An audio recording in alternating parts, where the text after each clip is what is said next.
नाजिया, तुमने इस लड़के को देखा है? किसको? किसकी बात कर रही हो? ये जो अभी फराज से उलझा है, मेरे ख्याल से ये वही लड़का है जिससे कल तुम बहस कर रही थी। होगा, होता होगा, मुझे इससे क्या लेना? लेना तो इससे मुझे भी कुछ नहीं है, लेकिन तुमने उसकी उठान नहीं देखी, किस तरह फराज से उलझा है। तुम इसकी उठान छोड़ो और अपनी उड़ान बांधो। चलो, क्लास का वक्त हो रहा है। चलो। अस्सलाम वालेकुम। जी वालेकुम सलाम। मेरा नाम मलिक बहरोज़ है और मेरे यूनिवर्सिटी में नया एडमिशन हुआ। क्या आप मुझे क्लास के बारे में गाइड कर सकते हैं? बिल्कुल, मैं चेक करके बताता हूँ। श्योर। सोशियोलॉजी में आपका एडमिशन हुआ है। इस फाइल में आपकी क्लास की तमाम डिटेल्स मौजूद हैं। इसमें फ़ीस कार्ड भी मौजूद है। आप कल तक फ़ीस पे कर दीजिएगा।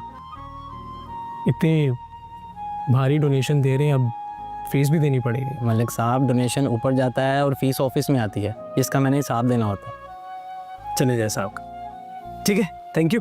अल्लाह हाफ़िज़। अल्लाह हाफ़िज़।